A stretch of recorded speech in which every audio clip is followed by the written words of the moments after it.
Good morning, girls. Today, our topic is control of plant diseases. And this topic we study in the branch plant pathology of botany. The principal method of controlling plant diseases are many, like avoidance, exclusion, eradication, protection, and immunization. In order to eliminate all the impediments to maximum production of food,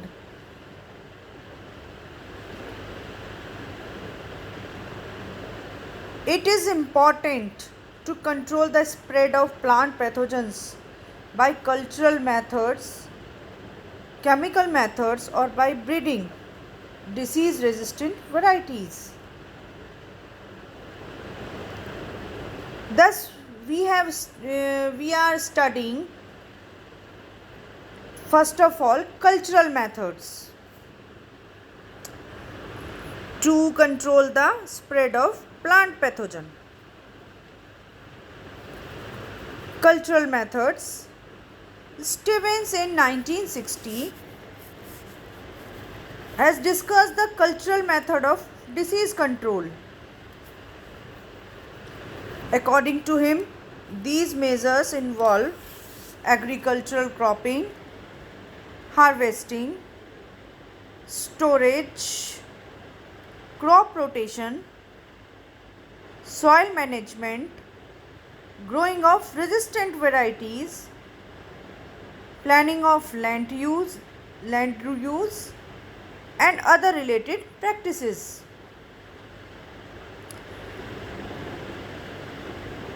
In this method, the breeding of resistant varieties has been dealt with separately. There are many cultural methods like number 1, avoidance of the pathogen. Many plant diseases can be prevented by a proper selection of the land or field. जिस field में pathogen ना हो, and choice of time of sowing, selection of varieties, seed and planting stock, and by modification of the cultural practices.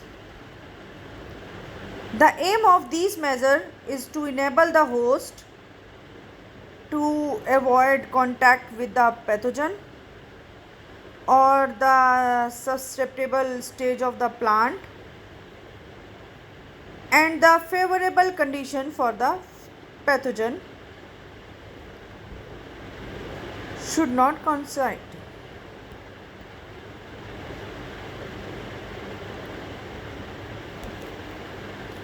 In avoidance of the pathogen, first of all, we choose the proper selection of geographic area.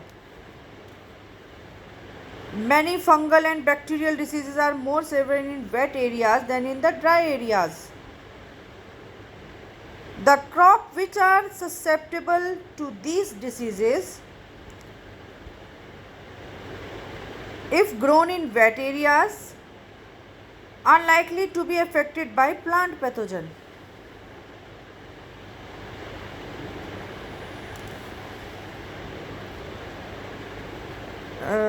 Like Toliposodium pensillarii, the pathogen responsible for the smut disease of the bajra, and the agarot of bajra caused by Claviceps microcephala. The most common diseases in wet areas of the region where rain occurs for long duration during the flowering stage of the crop. The second method is selection of field. The selection of a suitable area or field for cultivation is very important from the point of the view of the better yields as well as the protection of the crop from the ravages of the pathogen.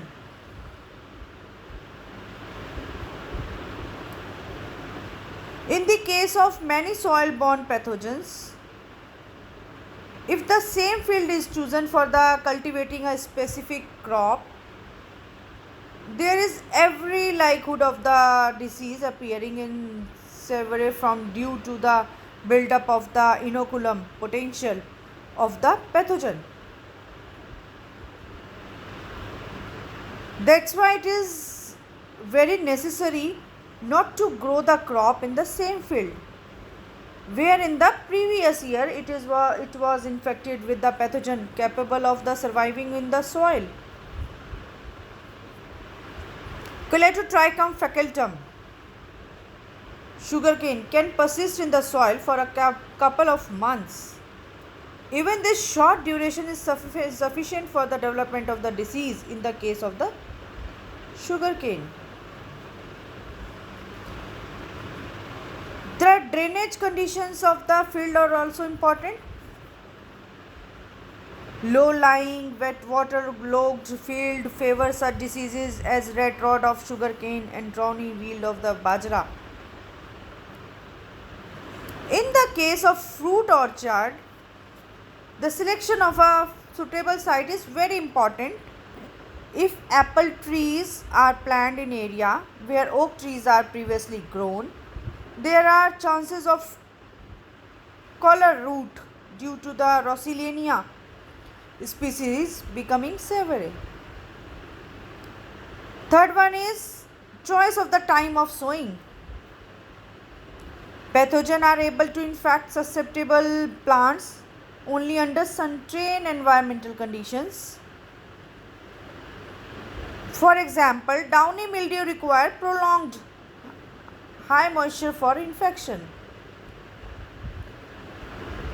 If by some means the crop is grown in such a way that it is not attacked by pathogen during its most susceptible period, disease incidence can be considerably reduced.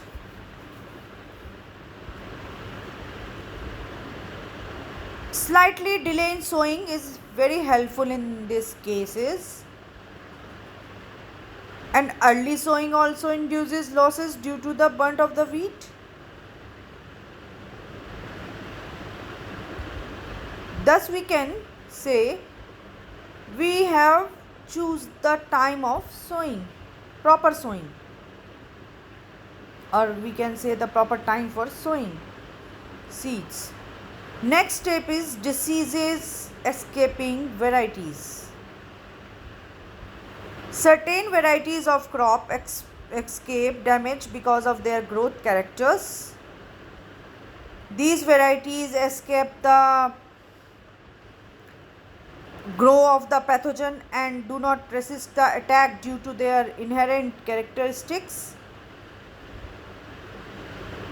For example, early maturing varieties of the wheat or pea escape damage due to the Puccinia gramineae tritici and Erysiphe polygony respectively. Then next step is selection of seed and planting stock.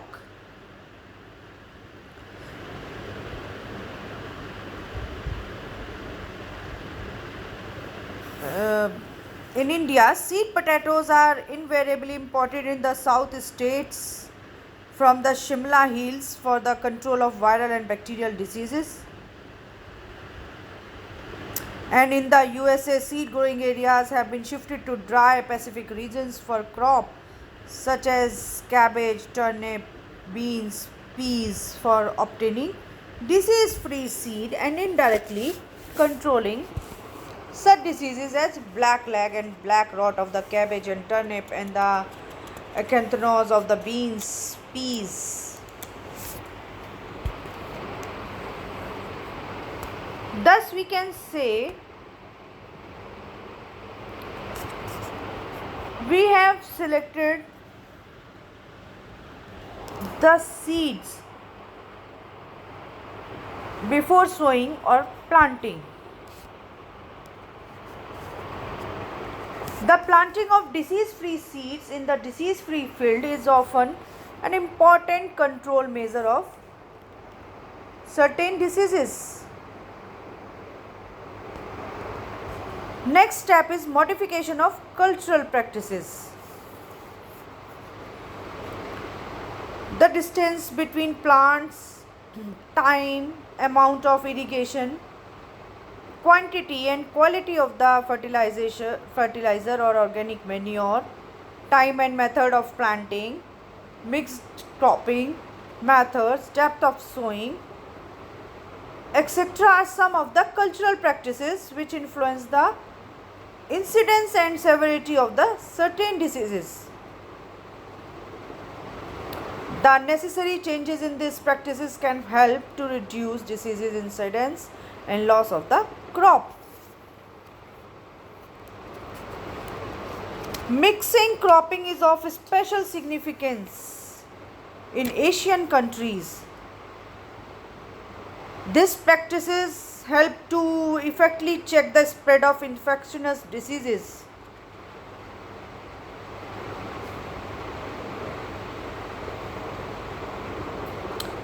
Deep plowing of the seed or field soil then control disease. Potato tubers can effectively reduce the amount of the inoculum of the Phytophthora infestans. Management of soil water offers a means of manage the associated microbotanically directly through water potential and indirectly through a gas exchange of the soil.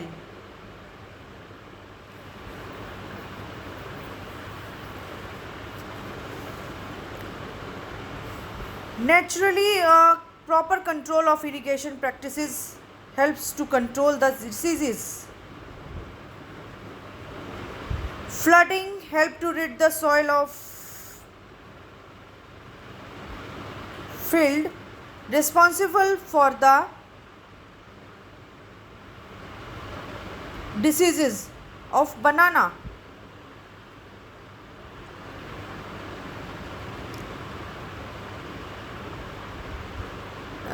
Thus we can say we have to take or we have to convert our cultural practices to the modifications, or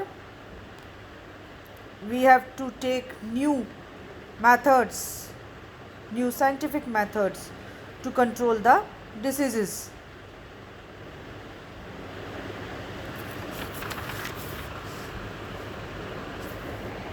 Then the next point is exclusion of inoculum. And the exclusion of inoculum, this topic we will discuss in our next class. Okay, thank you.